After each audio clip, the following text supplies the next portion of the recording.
नमस्कार दोस्तों, और स्टडी विद ज्ञान प्रकाश में आप सभी का फिर से बहुत बहुत स्वागत है। आज के वीडियो में हम लोग करेंगे डिस्कस 26 जुलाई के करंट अफेयर। और फ्रेंड्स, वीडियो को आप लोग पूरा देखा करो। पूरा देखने के बाद वीडियो अगर आपको पसंद आए तब आप इसे लाइक कर दिया करो, अपने दोस्तों के बीच इसे शेयर कर दिया करो। लेक्चर की PDF को अगर डाउनलोड करना चाहते हो तो आओ हमारे टेलीग्राम चैनल पर, वहाँ पर आपको डेली की PDF दी जाती है और चैनल का लिंक इसी वीडियो के डिस्क्रिप्शन में दिया गया है। तो देखो पहला प्रश्न क्या है, बहुत ही इंपॉर्टेंट प्रश्न है। विश्व कैडेट कुश्ती चैंपियनशिप में प्रिया मलिक ने कितने किलोग्राम भार वर्ग में गोल्ड मेडल जीता है? तो देखो, सबसे पहले तो आपको ये पता होना चाहिए कि विश्व कैडेट कुश्ती चैंपियनशिप ये कहाँ पर हो रही है। एग्जाम के लिए ये भी इंपॉर्टेंट है। और प्रिया मलिक ने कितने किलो भार वर्ग में गोल्ड मेडल को जीत लिया है? तो सही आंसर क्या होगा? सही आंसर होगा ऑप्शन सी, 73 किलोग्राम भार वर्ग में प्रिया मलिक ने गोल्ड मेडल को जीता है विश्व कैडेट कुश्ती चैंपियनशिप में। अच्छा, ये विश्व कैडेट कुश्ती चैंपियनशिप कहाँ पर हो रही है? तो ये हो रही है हंगरी में, हंगरी के बुडापेस्ट में। और ये जो प्रतियोगिता हुई थी ये हुई थी 24 जुलाई को। तो फ्रेंड्स, अमन गुलिया 48 किलोग्राम और सागर जगलान 80 किलोग्राम ने पुरुषों की फ्री स्टाइल प्रतियोगिता में गोल्ड मेडल जीतकर भारत को इतिहास में पहली बार टीम चैंपियनशिप का खिताब दिलाया है। और एक अन्य भारतीय वर्षा ने 65 किलोग्राम वर्ग में तुर्की की डुयुगु जनरल को हराकर कांस्य पदक जीता है। अब यहाँ पर एक प्रश्न काफ़ी इंपॉर्टेंट है और वो ये है कि विश्व कैडेट कुश्ती चैंपियनशिप का आयोजन कहाँ पर हो रहा है। एग्जाम के लिए ये प्रश्न आ सकता है, तो याद रखना, विश्व कैडेट कुश्ती चैंपियनशिप का आयोजन हो रहा है हंगरी की राजधानी बुडापेस्ट में। अगला क्वेश्चन, टोक्यो ओलंपिक में भारतीय वेटलिफ्टर मीराबाई चानू ने कितने किलोग्राम की स्पर्धा में भारत के लिए पहला रजत पदक जीता है? तो फ्रेंड्स, ये भारत की पहली महिला बन गई हैं जिन्होंने वेटलिफ्टिंग में भारत के लिए रजत पदक जीता है। सिडनी ओलंपिक हुआ था, कब? 2000 में हुआ था। तो उस वक्त कर्णम मल्लेश्वरी ने क्या जीता था? उन्होंने ब्रोंज जीता था, लेकिन पहली बार किसी ने रजत जीता है। तो ये बहुत ही इंपॉर्टेंट है। और इन्होंने ये जो रजत पदक जीता है वह 49 किलोग्राम भार वर्ग में जीता है। तो ये काफ़ी इंपॉर्टेंट है, रिविजन के लिए मैं आपको बता रहा हूँ। कल भी मैंने इस प्रश्न को डिस्कस किया था। तो देखो, यहाँ पर जो गोल्ड है वो किसने जीता? तो गोल्ड जीता है चीन की होउ जहुई ने। और यहाँ पर जो ब्रोंज है वो जीता है किसने? इंडोनेशिया की विंडी असाह ने। तो सभी पॉइंट्स काफ़ी इंपॉर्टेंट हैं। चानू ने कुल 202 किलोग्राम भार उठाकर भारत को सिल्वर मेडल दिलाया है। और मीराबाई चानू का जन्म 8 अगस्त 1994 को मणिपुर के नोंगपेक काकचिंग नामक गांव में हुआ है।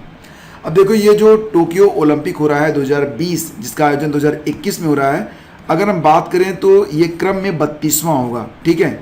और इसके बाद जो 2032 में होने वाला ओलंपिक होगा 2032 में, जो कि कहाँ पर होगा? ब्रिस्बेन ऑस्ट्रेलिया में होगा। तो उसका क्रम कौन सा होगा? उसका क्रम होगा 35वां, ये भी याद रखना। और उद्घाटन समारोह में भारतीय ध्वजवाहक कौन रहे थे? मनप्रीत सिंह और MC Mary Kom. Very important for your exam. और कुल मिला के 206 देश इसमें पार्टिसिपेट कर रहे हैं। 11,238 खिलाड़ी हैं। 33 खेलों की 339 स्पर्धाएँ होंगी। भारत के 127 खिलाड़ी इसमें पार्टिसिपेट कर रहे हैं, जिसमें 72 पुरुष हैं और 55 महिलाएं हैं। अब एक बात और याद रखना कि ओलंपिक खेलों में महिलाओं को प्रवेश कब दिया गया था? तो जो महिलाएं हैं वो ओलंपिक खेलों में वर्ष 1900 से भाग ले रही हैं, ठीक है। तो लगभग 121 साल पुरानी बात है। अच्छा, ये बताओ कि हाल ही में आषाढ़ पूर्णिमा धम्म चक्र दिवस कब मनाया गया? तो इसका उत्तर ऐसे भी आपको याद रखना चाहिए कि गुरु पूर्णिमा कब मनाई गई? तो गुरु पूर्णिमा मनाई गई थी शनिवार 24 जुलाई को। ऑप्शन ए आपका यहाँ पर बिल्कुल करेक्ट है। और इस अवसर पर देश के प्रधानमंत्री नरेंद्र मोदी जी ने देश को वर्चुअली संबोधित किया। उन्होंने कहा कि अंतर्राष्ट्रीय बौद्ध परिसंघ की केयर विद प्रेयर जो पहल है वो प्रशंसनीय है। और उन्होंने कहा कि हमारे मन, वचन, संकल्प और कर्म के बीच तारतम्य रहने से ही हम दुखों से मुक्त हो सकते हैं और जीवन में प्रसन्नता आ सकती है। प्रधानमंत्री ने कहा कि इससे सत्कर्म करने की प्रेरणा मिलती है और कठिन परिस्थितियों से मुकाबले के लिए शक्ति भी प्राप्त होती है। प्रधानमंत्री ने कहा कि भगवान बुद्ध ने सम्यक जीवन के लिए अष्टांगिक मार्ग बताए थे। श्री मोदी ने कहा कि त्याग और धैर्य की बुद्ध की शिक्षा शब्द मात्र नहीं है, बल्कि इसी से धर्म की शुरुआत होती है। अच्छा, ये बताओ कि IOA ने किसे टोक्यो ओलंपिक का प्रायोजक नियुक्त किया है? तो टोक्यो ओलंपिक का प्रायोजक कौन बनाया गया है? तो ये बनाए गए हैं अडानी समूह, ठीक है। तो याद रखना इसको।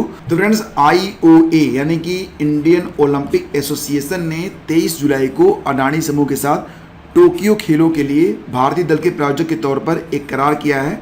और टोक्यो में मौजूद IOA महासचिव राजीव मेहता ने इसकी घोषणा की है। और ये भी आपको याद रखना होगा कि IOA यानी कि भारतीय ओलंपिक संघ के अध्यक्ष कौन है? ये हैं नारायण रामचंद्रन, और भारतीय ओलंपिक संघ की स्थापना हुई थी 1927 में। ठीक है। हाल ही में AIFF footballer of the year 2020-21 किसे घोषित किया गया है? तो फ्रेंड्स, जैसा कि आपको पता है कि ICC ने भी 2021 में एक नया अवार्ड शुरू किया है, ICC player of the month award.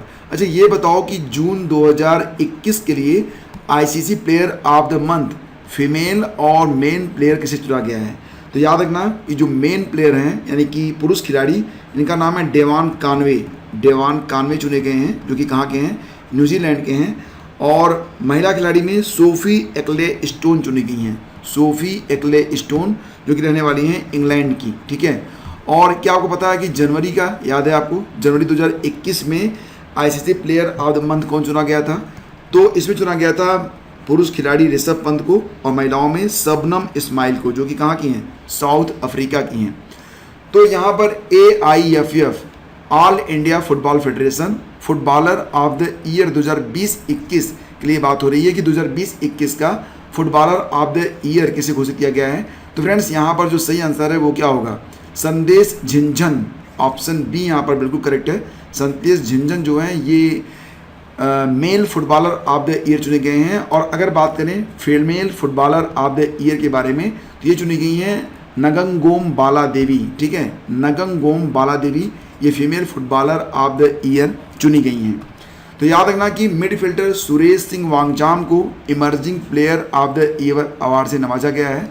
वहीं पर AIFF महिला फुटबॉलर ऑफ द ईयर का जो पुरस्कार है वो दिया गया है नगंगोम बाला देवी को। वर्तमान में बाला देवी स्कॉटलैंड में रेंजर्स वीमेंस FC के लिए खेलती हैं। और अगर बात करें हम AIFF के बारे में, तो ये जो पुरस्कार दिया जाता है ये साल के सर्वश्रेष्ठ फुटबॉलर को दिया जाता है। AIFF के अध्यक्ष हैं प्रफुल्ल पटेल, और इसकी स्थापना हुई थी 23 जून 1937 को। मुख्यालय इसका दिल्ली में है।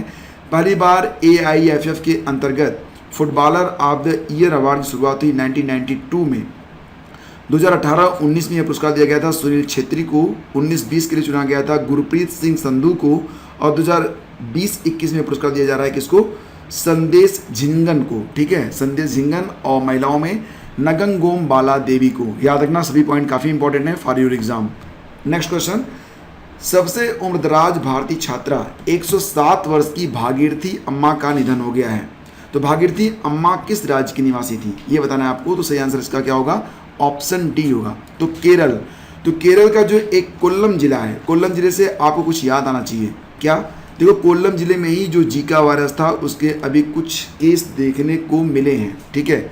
और यहाँ पर जो अम्मा हैं, यानी कि इनका नाम भागीरथी अम्मा है, इनको भारतीय नारी शक्ति पुरस्कार से भी नवाजा गया था। इन्होंने 105 वर्ष की आयु में अपनी चौथी की पढ़ाई पूरी की है। और ये भी याद रखना कि केरल साक्षरता मिशन द्वारा आयोजित परीक्षा में भागीरथी अम्मा ने 74.4% नंबरों के साथ परीक्षा पास की। और गणित में उनके पूरे 100% नंबर वो लेके आई थी। तो फिलहाल अभी हमारे बीच नहीं है। 107 साल की उम्र में इनका निधन हो गया है। आगे बढ़ते हैं। हाल ही में किसने भारतीय सेना के स्कीइंग अभियान आर्मेक्स 21 के समापन समारोह को संबोधित किया है? सही उत्तर क्या होगा? सही उत्तर होगा इसका ऑप्शन बी। हमारे रक्षा मंत्री कौन है? राजनाथ सिंह। ठीक है। तो रक्षा मंत्री राजनाथ सिंह ने 10 मार्च से 6 जुलाई के बीच हिमालय पर्वत श्रृंखलाओं में आयोजित भारतीय सेना के स्कीइंग अभियान को हरी झंडी भी दिखाई थी। आर्मेक्स 21 नामक इस अभियान को 10 मार्च को लद्दाख के काराकोरम दर्रे से हरी झंडी दिखाई गई थी। समापन 119 दिनों के बाद 1660 किलोमीटर की दूरी तय करने के बाद 6 जुलाई को उत्तराखंड के मालरी में हुआ है। तो आर्मेक्स 21 क्या है? देखो तो फ्रेंड्स, आर्मेक्स 21 को देश और भारतीय सेना में साहसिक गतिविधियों को बढ़ावा देने के लिए हिमालयी क्षेत्र की पर्वत श्रृंखलाओं में आयोजित किया गया था। अभियान के दौरान टीम ने 5000 से लेकर 6500 मीटर की ऊंचाई पर कई दर्रों, ग्लेशियरों, घाटियों और नदियों के माध्यम से यात्रा पूरी की है। अगला प्रश्न होगा कि हाल ही में आयकर दिवस कब मनाया गया? बहुत अच्छा प्रश्न है। आयकर दिवस मनाया गया अभी हाल ही में 24 जुलाई को। 24 जुलाई। तो 23 जुलाई को क्या मनाया गया था? आपको याद होगा कि 23 जुलाई को मनाया गया था राष्ट्रीय प्रसारण दिवस। ठीक है। और अगर बात करें यहाँ पर तो 24 जुलाई को आपको गुरु पूर्णिमा भी मनाई गई और आषाढ़ पूर्णिमा धम्मचक्र दिवस भी मनाया गया।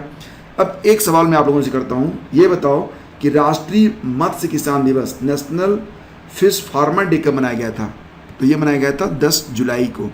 अब एक प्रश्न का उत्तर आप बताओ कि मलाला दिवस कब मनाया गया था, मलाला डे कब मनाया गया था? तो बहुत ही आसान प्रश्न है, इसका उत्तर नीचे कमेंट करके आप बताओ। और बात करते हैं आयकर दिवस के बारे में। तो ये प्रतिवर्ष होता है 24 जुलाई को। तो क्यों मनाया जाता है 24 जुलाई को?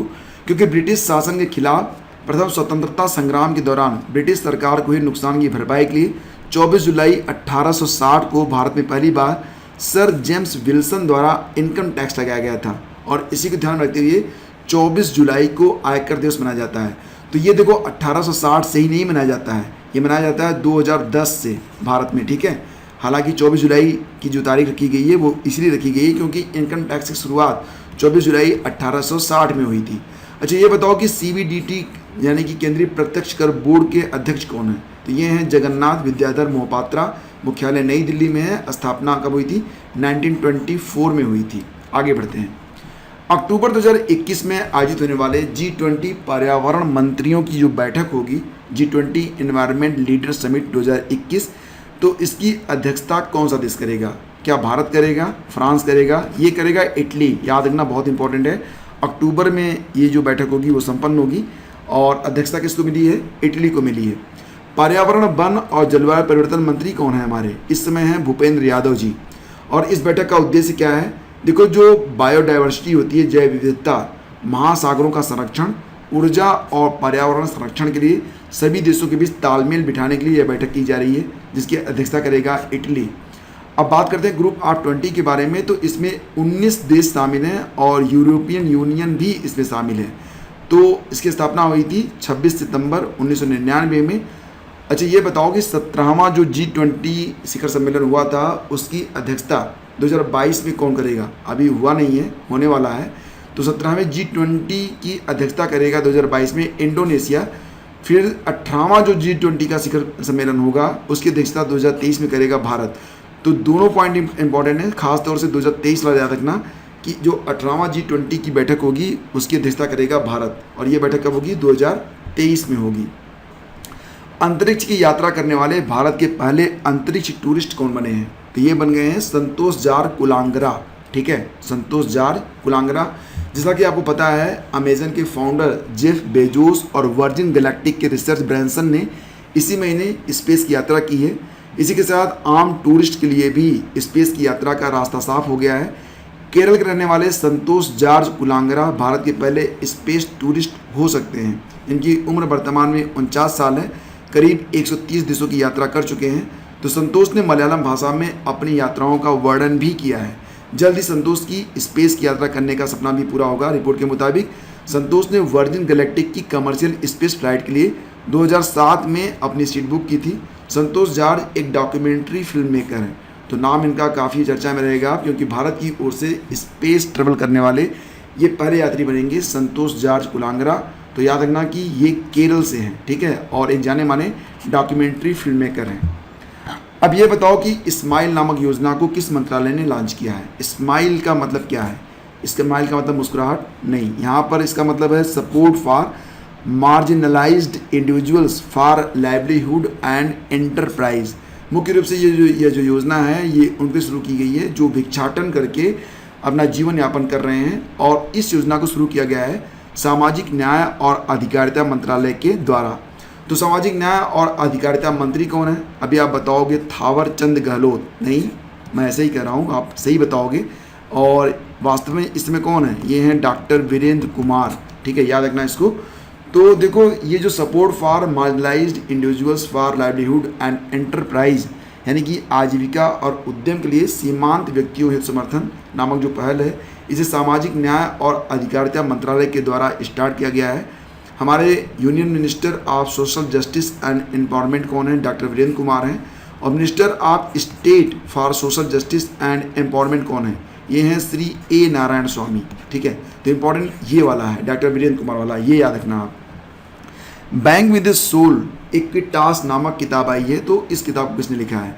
तो इस किताब को लिखा है डॉक्टर CK गैरियाली ने।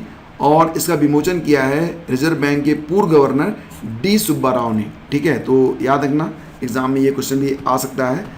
और अब बारी है क्वेश्चन नंबर 203 होगा ये। ठीक है, 203 और 204 होगा आज। तो देखो, अगस्त 1925 में सेंट्रल लेजिस्लेटिव असेंबली का अध्यक्ष निम्नलिखित में से कौन था? तो सही उत्तर इसका है विट्ठल भाई पटेल। और ये रहा आज का प्रश्न, यानी कि क्वेश्चन नंबर 204। तो फ्रेंड्स, आज का जो प्रश्न है काफ़ी इंपॉर्टेंट है। ये अभी कल यानी कि 25 जुलाई की जो परीक्षा हुई थी MPPCS की, उसी में प्रश्न पूछा गया था। हालांकि क्वेश्चन पेपर मैं डिस्कस करूंगा और बहुत ही शानदार प्रश्न पूछे गए थे। निश्चित रूप से जब आप क्वेश्चन पेपर देखते हो और उस समय खुद को आंकते हो, तब आपको पता चलता है कि आप कहाँ पर आकर बैठ रहे हो, आपका सीटिंग कहाँ पर है। फिलहाल क्वेश्चन ये पूछा गया था कि राष्ट्रीय विषाणु विज्ञान संस्थान कहाँ पर स्थित है, तो इसका उत्तर आपको बताना है। ठीक है, और बाकी की जो प्रश्न है MPPCS 2020 प्री के, अगर उसको देखना चाहते हो तो वीडियो का लिंक इसी वीडियो के डिस्क्रिप्शन में आपको मिल जाएगा।